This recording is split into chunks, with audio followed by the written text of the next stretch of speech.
Geometric progression ఈ ఒక్క reel తో నేర్పిస్తాను, ఎండ్ వరకు చూడండి. ఒక సిరీస్ ఇచ్చాడు, అందులో సెకండ్ టర్మ్ ని నేను ఫస్ట్ టర్మ్ తో డివైడ్ చేస్తాను, అలాగే థర్డ్ టర్మ్ ని సెకండ్ టర్మ్ తో డివైడ్ చేస్తాను, ఫోర్త్ టర్మ్ ని థర్డ్ టర్మ్ తో డివైడ్ చేస్తాను. ఇప్పుడు మనకి ఇక్కడ 5 వస్తుంది, ఇక్కడ 5 వస్తుంది, ఇక్కడ 5 వస్తుంది. అంటే రేషియో అనేది ఈక్వల్ వచ్చింది, దాన్నే మనం కామన్ రేషియో అంటాం.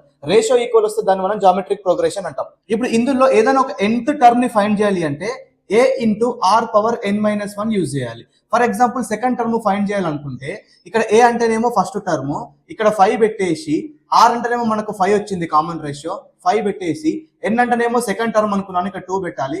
సో 2 - 1 అంటే 5 ఇంటూ 5 పవర్ 1 ఈక్వల్ టు 25 కదా. సో ఆ విధంగా మనం ఫైండ్ చేయొచ్చు. ఇంకా సమ్ ఆఫ్ n టర్మ్స్ ఎప్పుడు r అనేది గ్రేటర్ దెన్ 1 అయితే ఈ ఫార్ములా యూజ్ చేయాలి. Some of n terms r అనేది లెస్ దెన్ 1 అవుతే ఈ ఫార్ములా యూజ్ చేయాలి. ఒకవేళ ఇక్కడ 5, 25, 125, 625 అలాగా వెళ్ళి ఇన్ఫినిట్ వరకు అన్నట్టు అనుకోండి, అప్పుడు సమ్ అనేది సింపుల్ గా a/1 - r యూజ్ చేస్తే మనకు సమ్ వచ్చేస్తుంది.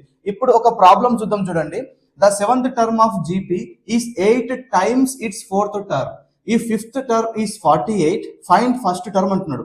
మనకు ఫస్ట్ టర్మ్ ఏ కదా, అది ఫైండ్ చేయాలి. కండిషన్ ఏమి ఇస్తున్నాడు, seventh term is 8 times of fourth term అంటున్నాడు. ఓకే, సెవెంత్ టర్మ్ అంటే ఇక్కడ a7 పెట్టండి, ఏమొస్తుంది, a ఇంటూ r పవర్ 7-1 అంటే 6 కదా. So a into r power 6 equal to 8 into fourth term అంటే a ఇంటూ r పవర్ 3 వస్తుంది, ఎందుకంటే 4 - 1. ఇప్పుడు ఇక్కడ నుంచి మనకు ఏ క్యాన్సిల్ అయిపోతుంది, ఇక్కడ r power 6 r power 3 cancel అయ్యి ఇక్కడ r పవర్ 3 మిగులుతుంది ఈక్వల్ టు 8. ఇక్కడ నుంచి మనకు r అనేది 2 వస్తుంది, ఎందుకంటే దీనికి క్యూబ్ రూట్ అవుతుంది, ఈ క్యూబ్ ఇట్ సైడ్ వచ్చేస్తే. సో 8 కి క్యూబ్ రూట్ 2.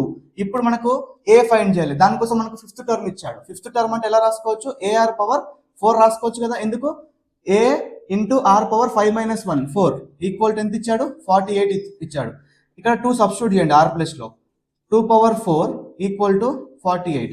2 పవర్ 4 అంటే ఎంత, 16 కదా. 16 ఈక్వల్ టు 48. 16 1 జా 16 3 జా. సో a ఈక్వల్ టు 3 మనకు.